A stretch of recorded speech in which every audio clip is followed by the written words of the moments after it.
This is a Film Stories original podcast.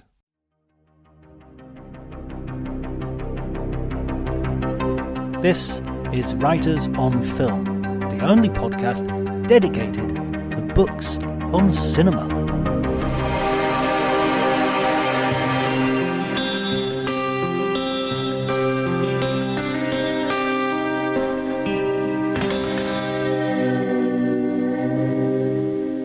Hello everybody and welcome to Writers on Film. My name is John Bleasdale. I'm a writer and film critic, and today I'm delighted to be joined by Dr. Eelco Wijdicks, who is a professor of the history of medicine and a film scholar, and he has written his latest book, Frames of Minds, A History of Neuropsychiatry on Screen. Thank you so much for joining me, Eelco. Yeah, thank you so much for inviting me. I know this isn't your first book, so I'd love to just get a quick sort of background of your interest in film and how that combines with your interest in the history of medicine. Yeah, so I've always, of course, been interested in film, and this opportunity did arise after, in my own profession, I heard patients say, particularly when I was discussing movies, or when they were discussing movies, is that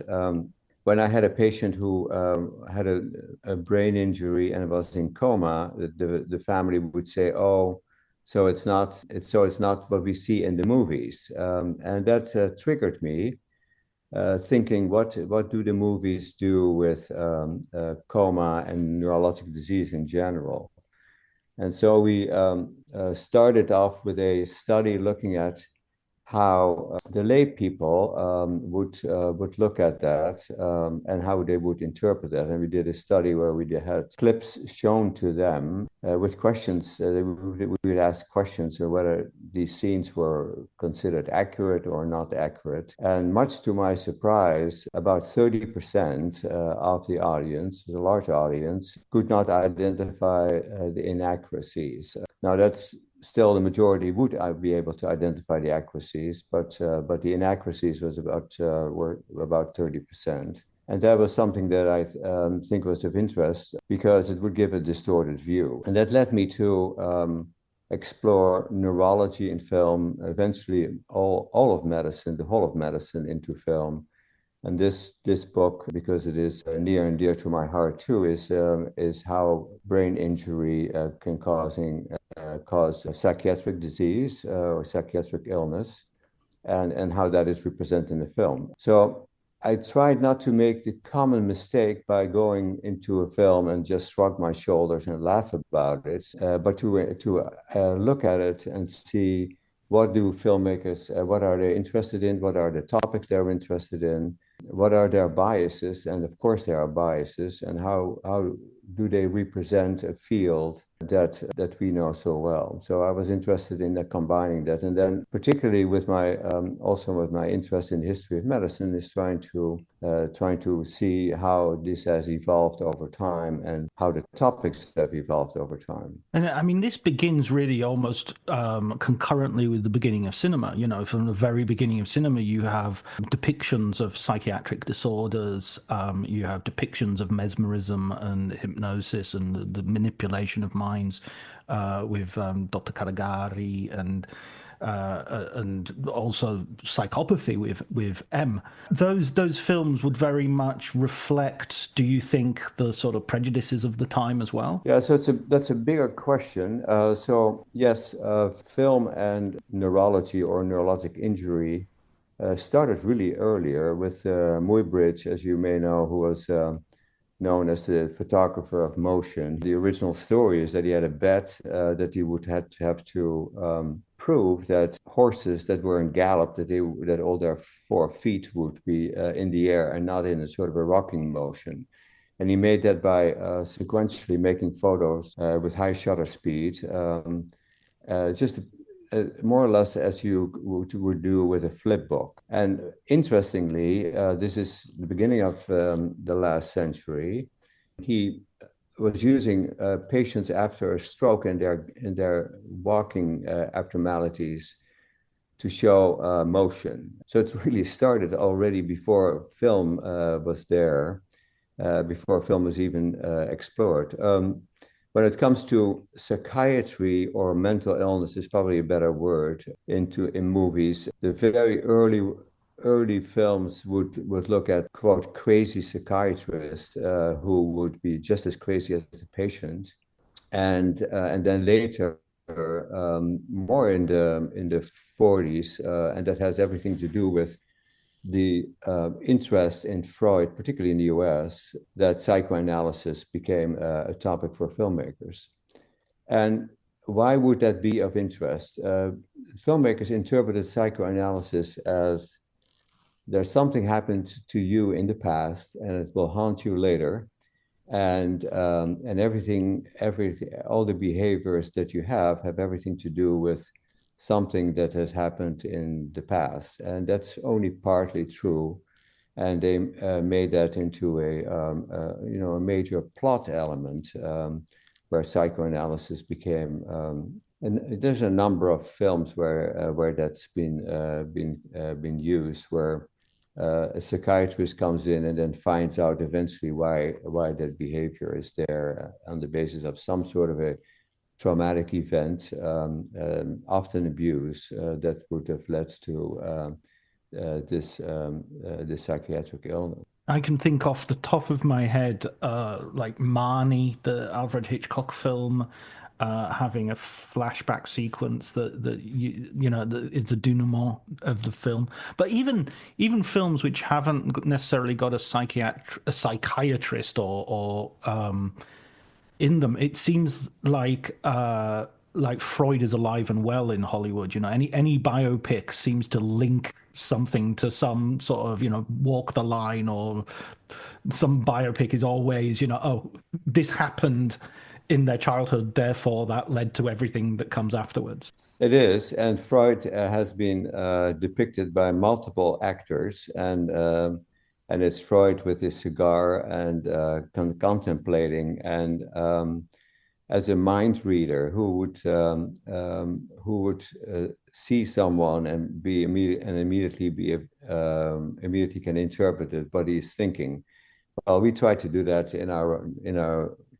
in the real world too, but psychiatrists, particularly Freud, apparently has these tremendous qualities that he could see what would be wrong with someone. And so, yeah, Freud has there's a spectacular book written on psychoanalysis in film, and there's a number of films. I think there's about 150 films where psychoanalysis plays a major role in plot elements. And you can imagine that for screenwriters and for filmmakers, that would be important. It creates a flashback structure, as you said, and it also creates an explanation for why someone is behaving that way. The reality is different. Psychoanalysis has more or less already disappeared, more or less, I should say, or has transformed in something completely different. You don't go to a psychiatrist to find out what was wrong with you in the past. There might be elements there, but it's not a major reason to go there to hope for some sort of discovery that would explain everything you do or everything that bothers you.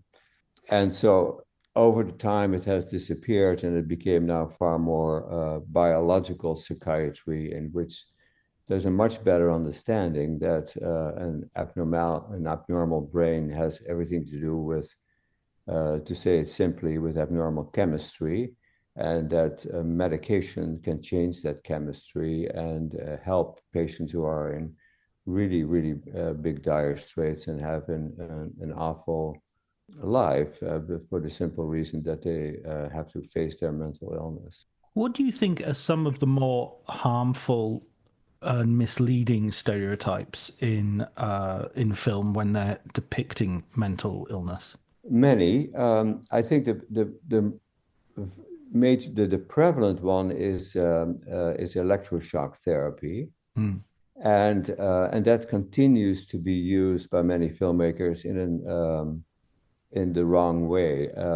And to give a little bit of an example, electric shock therapy is used and is very effective for a number of psychiatric illnesses, and particularly depression, and is helpful and is very beneficiary to the patient.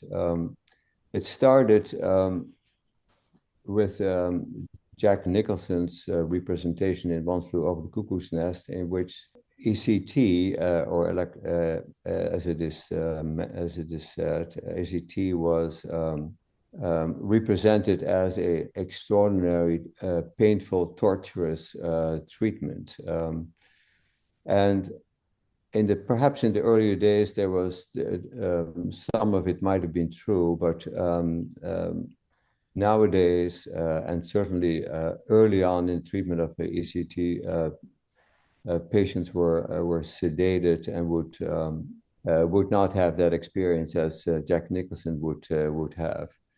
And it is a bit of it links a little bit to anti-psychiatry, is that psychiatry or psychiatrists would only be harmful and have harmful therapies to patients, while the opposite obviously is true.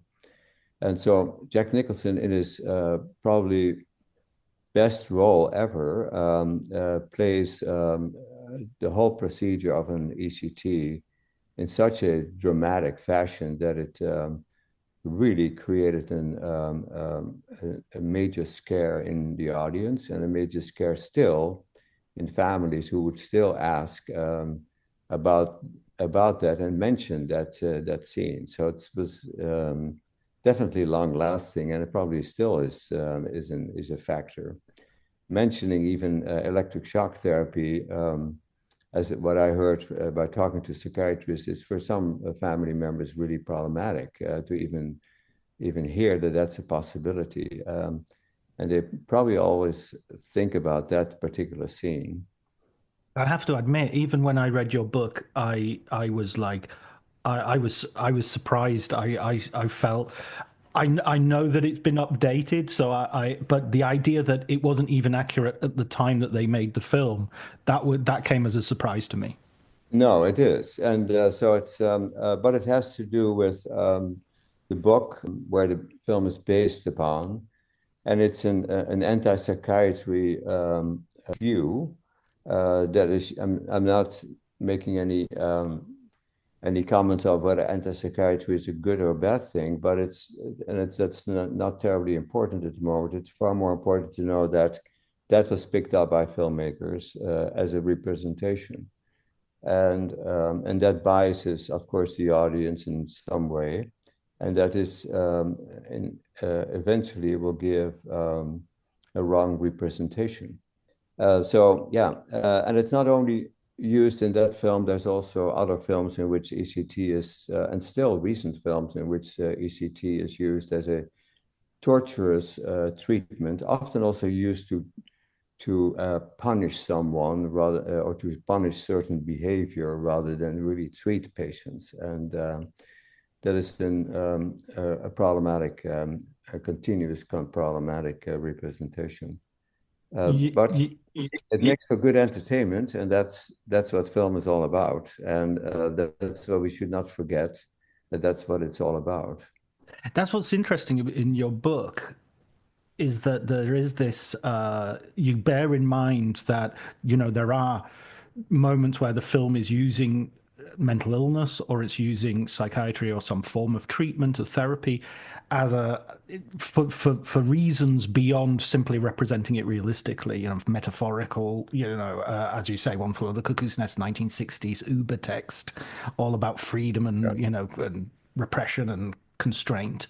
Right. And so that is, there is a bit of a disconnect between the time that it is represented and the time that the film comes out. So it's not going away, and I think the only reason is that filmmakers think it is a good thing to show, and it has a role in the plot elements, and so why not use it? But it has some repercussions, I would think. Absolutely. And what about in terms of mental health issues themselves, rather than the treatment or therapy? What are the sort of most pernicious myths that film sort of is guilty of presenting when it comes to people with mental health problems? Some of it is, and I have a chapter on that, is the connection between violence and mental illness. Is that I will be the last person to say that someone who commits violence does not have a mental illness, but there is a bit of a disconnect. And the problem cannot only be solved by solving mental illness. Even if all mental illness would have been solved, we would not eliminate violence.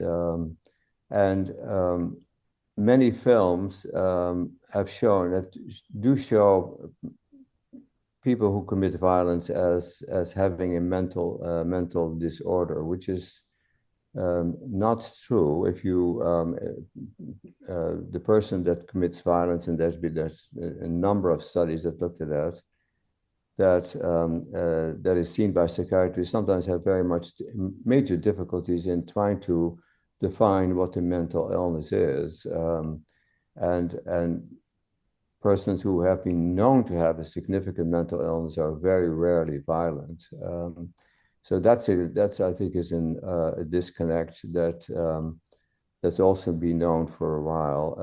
That we think that everybody is violent and must have a spectacular mental illness and can be treated. And if we only treat that, we will be able to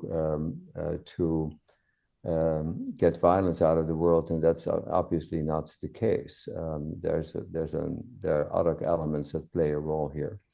So many, and of course, violence is very prevalent in film, but there's also many films in which mental illness is used to show the connection with violence. The only filmmaker that has understood this really well, is Michael Haneke, who does understand in his depictions of his films that there is simply no good explanation for why someone would do that, and it is hard to find something that preceded it that could have warned everybody that something would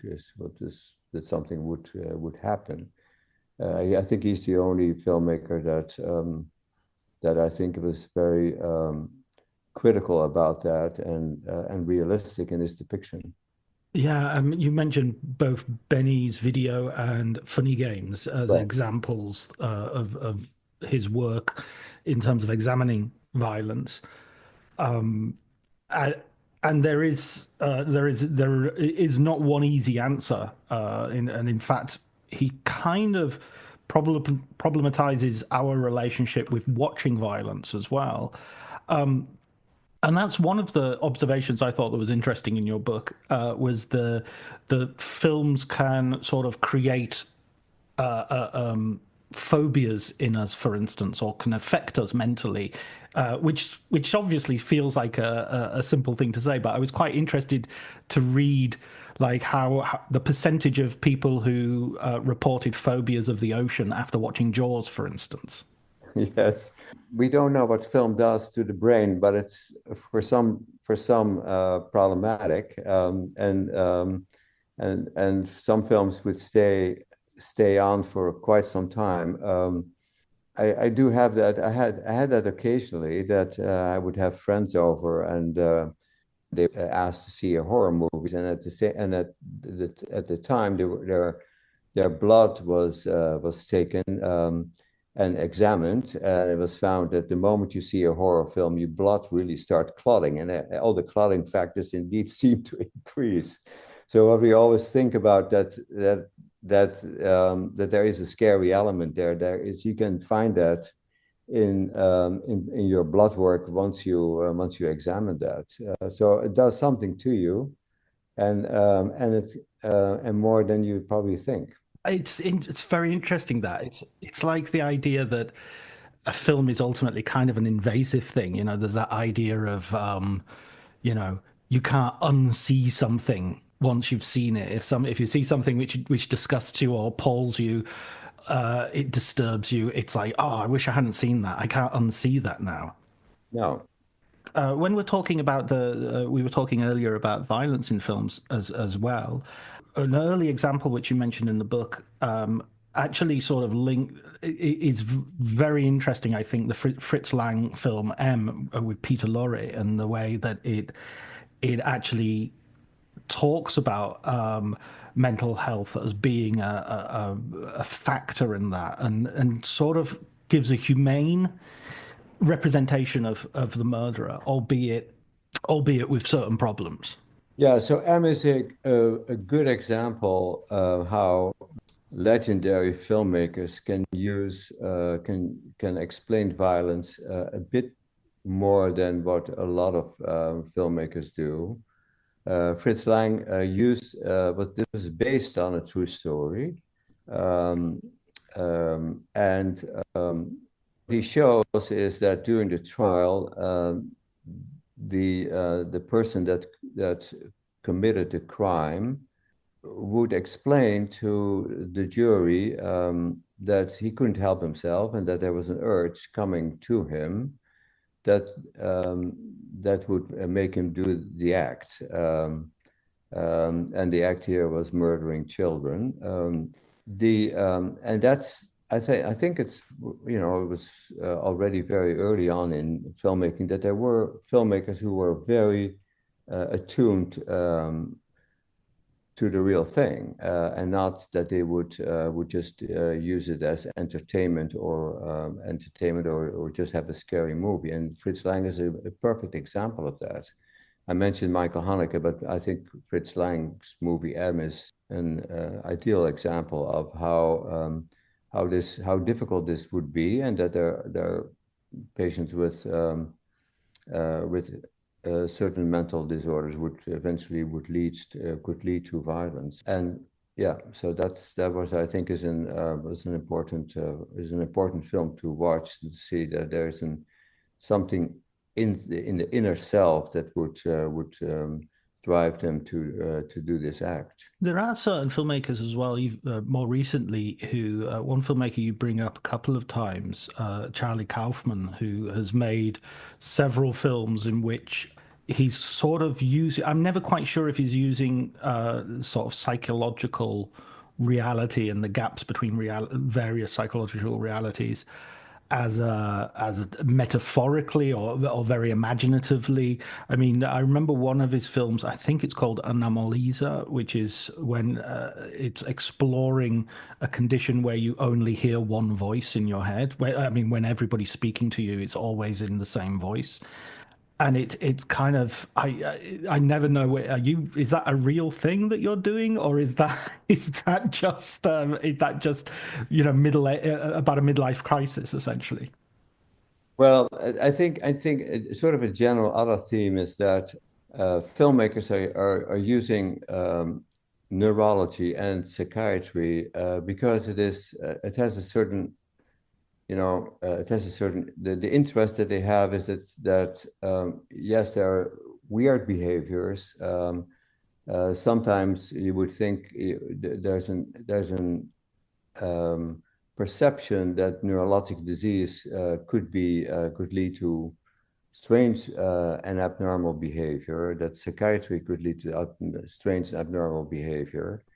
And so what filmmakers have been doing over the years is take elements out of these disorders and use that in their plot elements.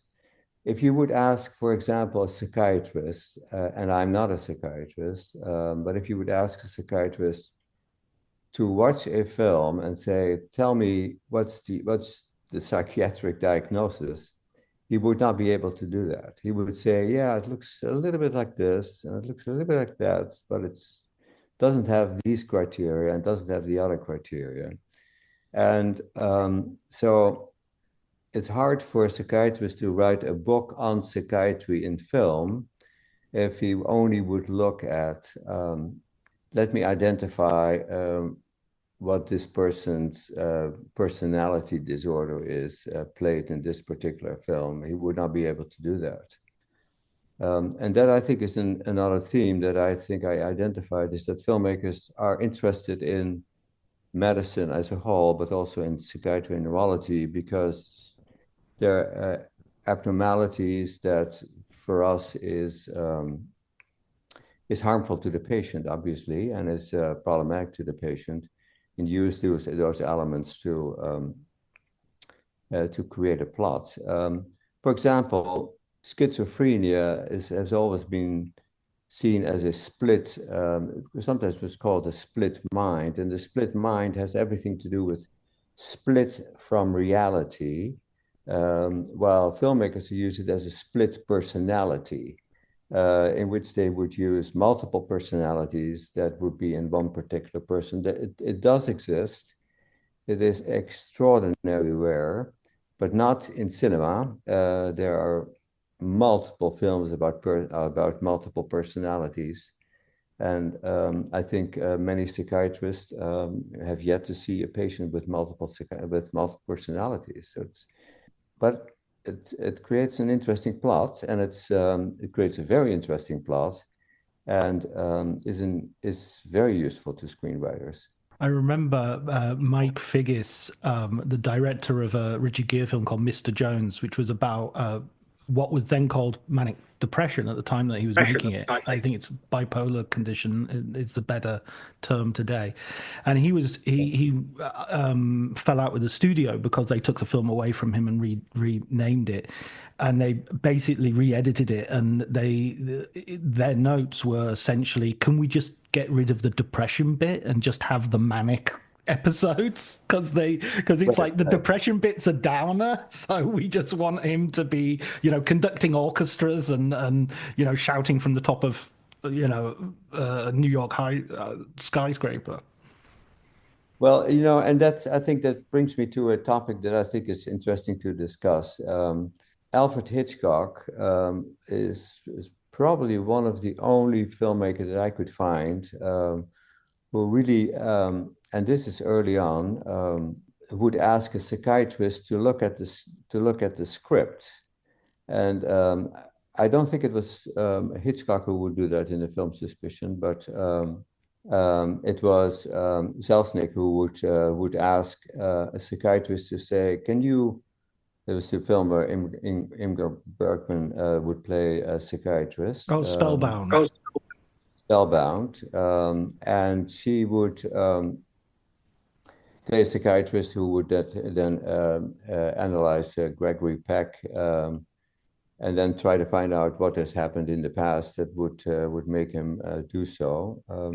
And so they asked a psychiatrist, May Rom, and I found in my research the original letters that were written by May Rom, the psychiatrist, to Selznick and to Hitchcock, where she would analyze the script and would have a tremendous critique on what was said there.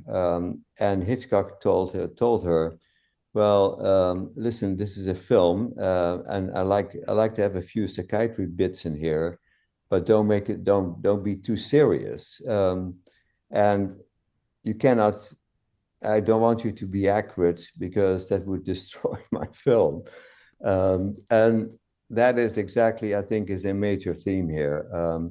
We can have accurate depictions if that was the topic, and if you have a filmmaker that is willing to do that, but others would think probably that would be just too boring. Life is, as Hitchcock said, is or cinema is life with the boring bits cut out, and that's basically how we would need to see those films.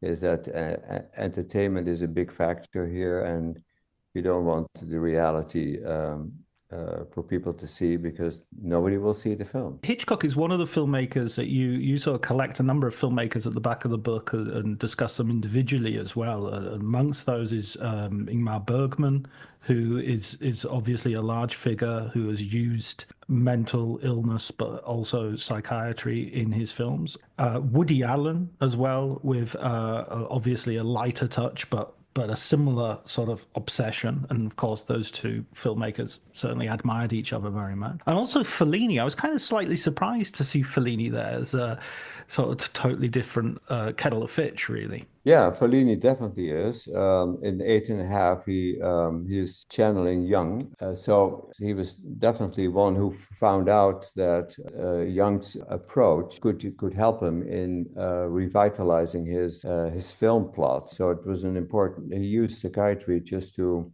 create different characters that would help him in a number of movies. After there was a period in which things were not going well for him, but this created a significant change in the type of movies, and also movies became far more important afterwards. Bergman is an interesting topic to discuss. Bergman, as maybe none of your readers know, is that in Faro he has a very large library, and I was privy to have contact with the curator of his library, try to figure out what was Bergman reading when he's making his films. And he had a large collection of books on psychiatrists and psychologists. It's very difficult to look at them and say, well, can I look at a particular film of Bergman and say, oh, he used this or that theme from this or that psychiatrist? And it's again, the similar what other filmmakers have done is that they used elements of certain psychiatric concepts and use them in film, but they are not recognizable as a whole concept or as an accurate concept. And certainly Bergman was pretty good at that. What I also found is that Bergman had a lot of self-help books, and which I thought, oh, that's exactly what, now I understand why he had so many demons. There's a wonderful documentary where he talks about his own demons, and he lists, I think, about 7 of them, where he says there's the only one demon that I'm very happy not to have had, is that's the demon of not being able to create. That I wake up in the morning and I don't have any idea.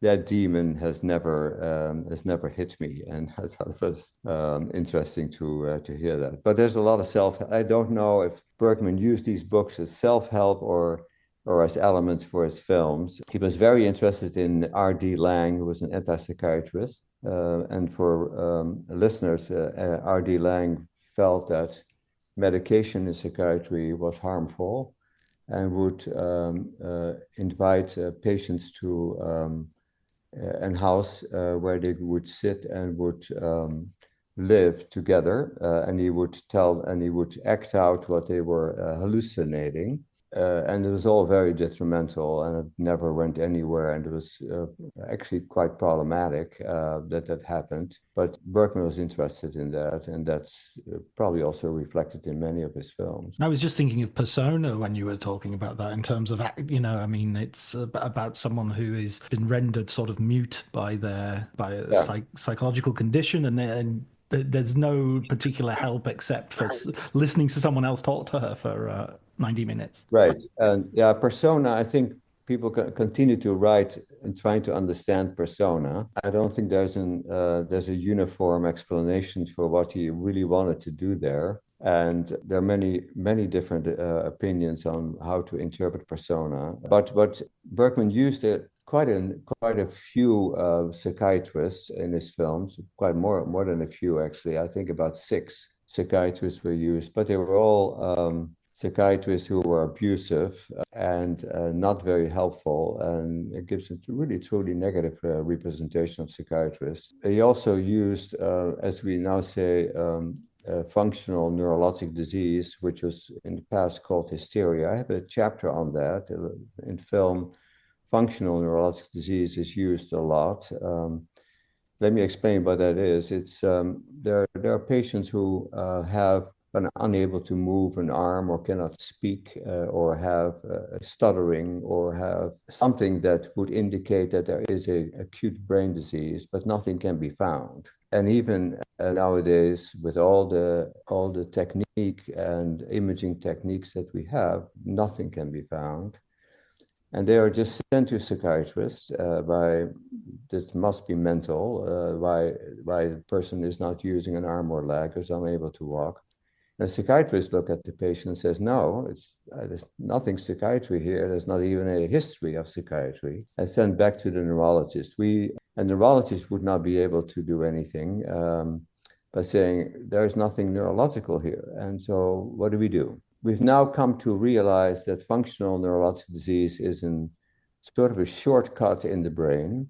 It's real. The person knows it's real, and it's something that is not functioning well, and eventually will improve with certain therapy, and it's more physical therapy than really psychiatric therapy or medication that could help the patient. I think that's at least in our field is a major change in understanding of this very disabling disorder for so many patients. And film does it. Film has also been using that. I think the film to see is there will be light from Houston on the experience of soldiers after the Second World War. Are you familiar with that film? Yeah, this is John Huston's documentary from around about 1944. Yeah, and that's a film that shows soldiers who come out of the Second World War with PTSD, what we would call PTSD, where they would be unable to walk and unable to talk, and sometimes even have stuttering, and they would be, at that time, were treated by psychiatrists. There were quite a few psychiatrists in the army around after the Second World War. It was also already present in the First World War, called shell shock, in which soldiers would be uncommunicative, would not talk, and would stare, and would not be able to, it would be in a sort of a catatonic state in which they assume a posture and would not be able to get out of that posture. And as a result of the immense stress, battle stress that they would face. And Huston's film, that documentary, did show that in all its glory, or unglory, I should probably say, where you could see the suffering of soldiers after they came back from battle. That, I think, is probably the most important psychiatric film, if any, where you could see how psychiatrists could help patients. And they did that with barbiturate injections, not used anymore, where the patient would get barbiturate injections and would get hypnosis and would be able to get cured while they were admitted to a hospital for a number of months, and then go back to their normal civilian life. And so that was already early. What we also now don't know is how much of that PTSD is truly a brain injury. We now know with better studies that there's blast injury, and that the brain can indeed get damaged, and that there's probably a combination of functional disorders in which the patient is unable to do anything although he wants to, and through brain damage.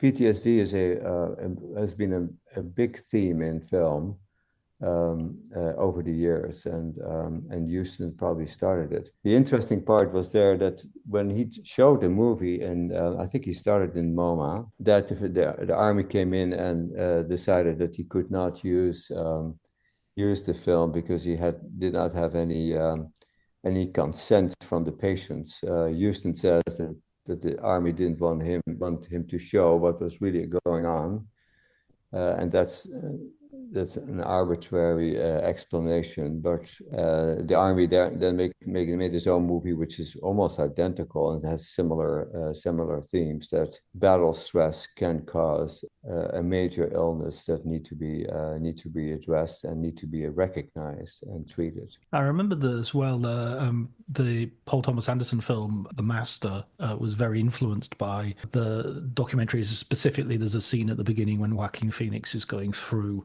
a sort of is being prepared once more for civilian life, and the suggestion is he's not really ready for it. Yes, I know he did. I know Paul Anderson did. Did use that particular scene, and it's almost identical. That scene is almost identical to what you can see in the original documentary. Whether it has been a documentary or where the parts have been acted out is up for discussion. I would think a lot of it has been acted out and is not truly a documentary, but that doesn't minimize the importance of the film in general. I was always interested as well in, I mean, this is a filmmaker you bring up quite a bit in the book. Stanley Kubrick in Full Metal Jacket shows a character being brutalized by the training camp and becoming homicidal as a result of that brutalization process. And it seems to me that Kubrick is someone who is has this idea of insanity being very close beneath the surface as Jack D. Ripper in Dr. Strangelove, and of course you mentioned Jack Torrance, another Jack Nicholson creation in The Shining. Yeah, Kubrick was known to research his film extraordinarily well, perhaps even more than any out of the filmmakers, and so he was very much aware of what he was doing. What he was suggesting, and there was a time that everybody would think that was the major theme, that there's a duality of your normal personal self, and there's some evil in you that could come out once the circumstances are right. I don't know if this is for modern psychiatrists still something that they would consider that as a theory. It is true that violence occurs suddenly and unexpectedly, and you hear that. Families would say, "I would never thought that would be possible." That, as I mentioned earlier, Michael Haneke recognized that in his film, Benny's Video, in which a child suddenly commits a murder and does not know why it really happened. And so that duality of there is something evil in everyone, and it just needs some sort of frustration or event to get it out was a theme at the time, and Kubrick. I think Kubrick just channeled the ideas at that time that there are certain characters in you that are just waiting to come out, and you hope that they will never come out. But it's of course different, and everybody would understand that that's different. But that was something that totally interested filmmakers, that there is something hidden that can come out, and that's probably one of the, it's a wonderful plot for a film. You can make a great film by having that theme. There's an interesting thing as well that you mentioned. Jack Nicholson sort of hyping himself up to play Jack Torrance and reduce the door to firewood with his axe. And it leads to this idea that there are some actors who themselves suffer from mental illness. Vivian Leigh being a famous example of someone. Gene Tierney as well had episodes. Is there, to some degree, a risk that acting as a profession is risky to your mental health, because you're kind of putting yourself into different psychological and emotional states? And I especially think in a theatrical context, night after night, that must be quite a stressful occupation. Yes, I don't know if I have a good answer to that question. Vivian Leigh is an example of someone who was later diagnosed with a mental illness while she was playing someone with a mental illness. And the question is, would she be able to do that if she would not have a mental illness? They may or may not have used some of those elements in their acting out. But yes, I would think that for many actors, playing a difficult character would potentially be problematic with them. The actor who played in Eminem, Peter Lorre, yes, his biography, he writes that M was one of his playing a pedophile who murders, that he was traumatized by it for a long time. Also because after this movie he was asked to play those characters, and he didn't want to always play those characters. I would think Peter Lorre's would have been. It continued to be a trauma in his later career, playing this difficult role that was important and essential for a lot of people to understand how difficult these illnesses are and how difficult these illnesses are to interpret and to understand that would affect him for the rest of his life. It really did. If you read his biography, he continues to claim that not necessarily destroyed his career, but at least influenced his career.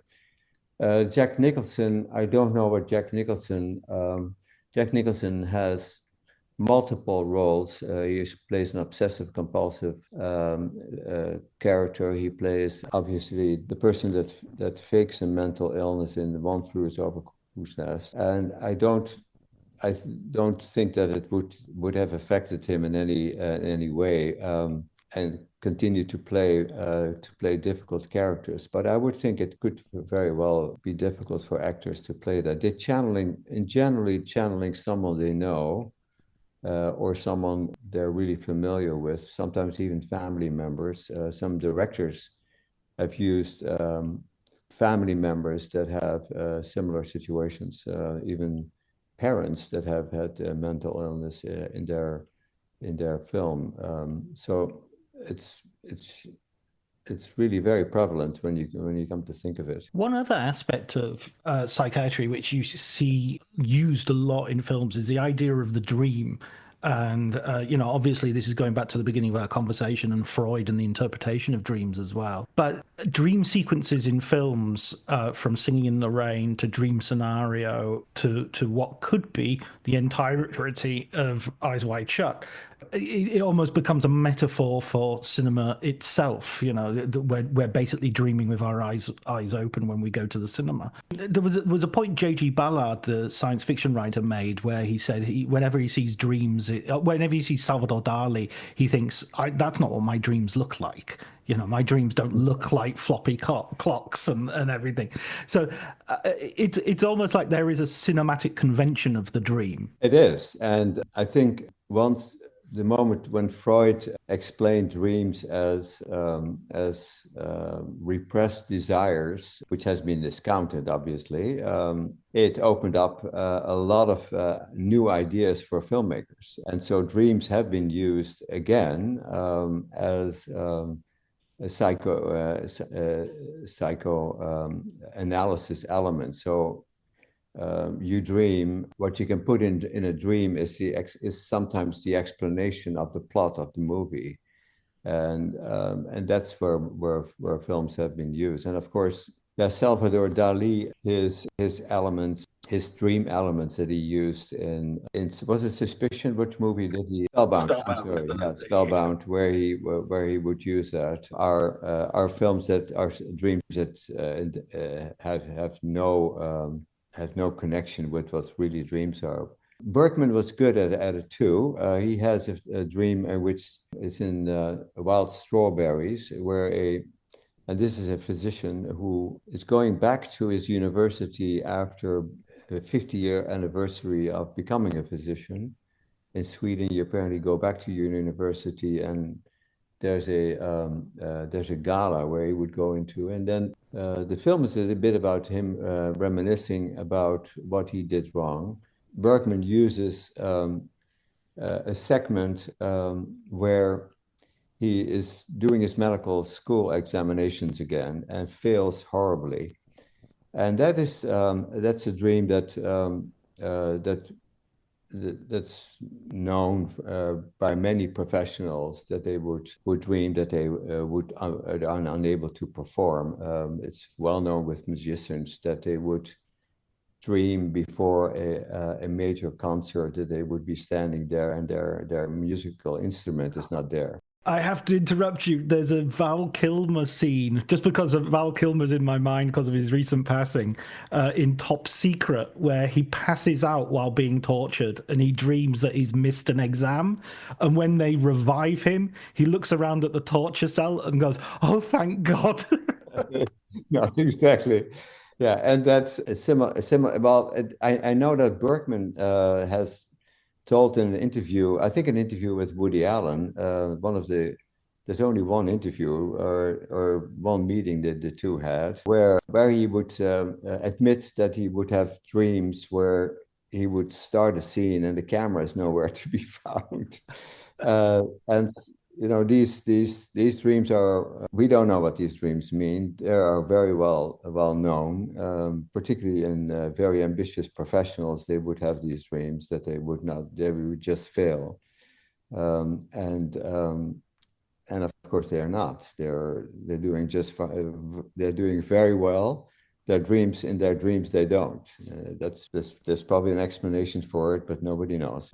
Exactly. We're no longer able to interpret dreams. I mean, No. Freud would do well in Hollywood today, but not so well as. Oh, yeah. We're coming towards the end. I wanted to sort of end on a kind of positive note, which is a contribution that cinema has made to the understanding of mental health issues and to the understanding of maybe even particular conditions. I mean, there are examples that are always going to be debatable, such as Rain Man with autism, for instance. But in terms of visibility, that's Barry Levinson's film with Dustin Hoffman certainly had an impact. What are other sort of positive examples? You've mentioned already Haneke, but Haneke's not exactly a positive example. Yeah, I think there are a number of films that I think are useful to see. Positive. There's no film in which you would say there's a positivity to it, but there are a number of films that are very useful to see because they give an adequate depiction of the illness as we know it. I'm trying to think of which ones would be the best to tell you. One is, for example, The Lost Weekend, where you would have an accurate depiction of alcoholism, or as we now call it, an alcohol use disorder.